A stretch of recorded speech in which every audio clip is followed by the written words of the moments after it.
Donc bonjour, et je vais essayer de faire vite. J'ai mis en fond en fait une œuvre de Arnold Dreyblatt qui s'appelle The Wunderblock, traduction le bloc magique. Donc je voudrais assez brièvement parler de deux axes en fait que je trouve assez intéressants dans ma recherche et puis dans des œuvres rencontrées. Deux axes qui sont d'une part une approche de l'apparence du texte en milieu numérique et écranique, on va dire, et qui a à voir avec la figure et de l'appareil du Wunderblock tel qu'il a été pensé au départ, enfin utilisé plutôt métaphoriquement par Freud, ensuite revisité, réfléchi par Derrida à sa suite, et plus récemment vraiment réactualisé par John Kelly. Alors peut-être ça va faire une introduction pour la personne qui va me suivre. Donc un axe sur l'appareil du Wunderblock et un autre ensuite axe qui serait sur une utilisation des possibilités technologiques pour du texte en fait, qui font que alors en termes de terminologie, je ne sais pas encore comment appeler ça. Est-ce qu'on peut appeler ça du texte augmenté? Enfin, je parle aussi d'écriture intensive. Je vais expliquer ça après en abordant une œuvre de Julie Morel qui s'appelle Générateur blanc. L'idée du Wunderblock, en fait, me semble intéressante. Je rappelle brièvement, rapidement, de ce dont il s'agit. C'était un jouet, un petit appareil technique dans les années 20. Qui consistait en fait en une plaque de cire sur laquelle il y avait une feuille de cellulose et encore un film transparent qui permettait, Freud en fait était vraiment enthousiaste à la découverte de cet appareil-là, car ça lui a permis en fait de trouver une métaphore pour sa modélisation de l'appareil psychique. Et sa topologie de l'appareil psychique, c'est-à-dire que les deux principes en quoi consistait l'appareil psychique, qui était d'une part le fait d'avoir une surface de réception vierge pour accueillir les stimuli des sens, et en même temps qu'il puisse conserver en mémoire les traces des stimuli reçus sur cette surface. Donc il y a la possibilité d'une empreinte toujours permanente et en même temps la mise en mémoire.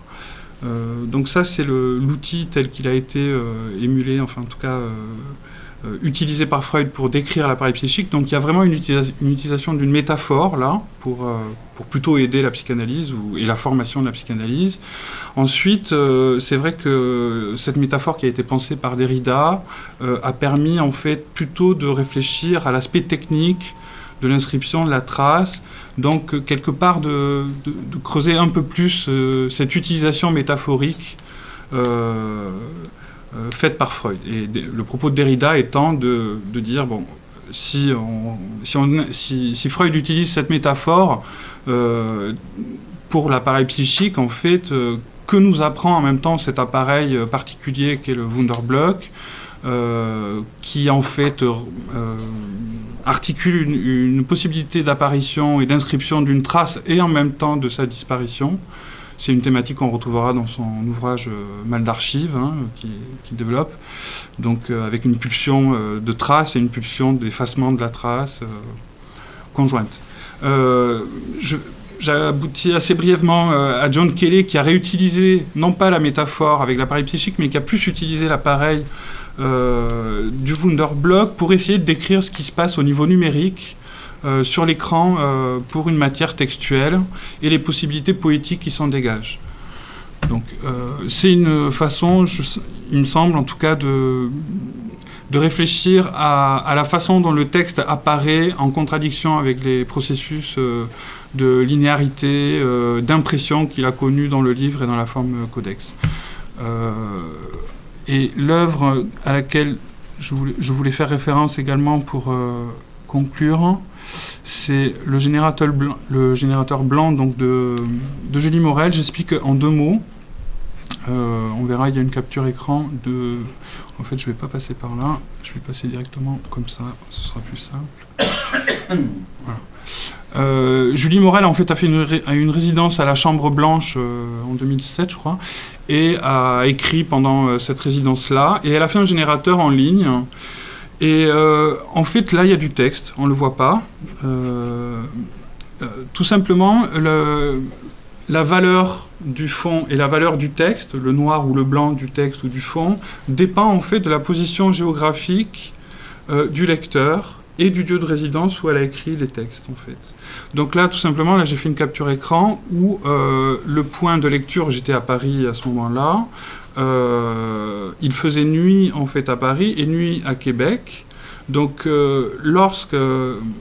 je ne sais pas si je suis clair, mais la valeur du fond et la valeur du texte dépend tout simplement de l'ensoleillement ou de la nuit qu'il fait à l'endroit de la lecture et à l'endroit de l'écriture de la résidence qu'elle a faite. Donc si je passe par exemple à une autre capture, voilà, ben là il se trouve qu'il faisait nuit à Paris et jour à Québec. Et donc on a, pour conclure, et je montre la troisième capture, voilà, comme ça on aura les deux exemples. Voilà.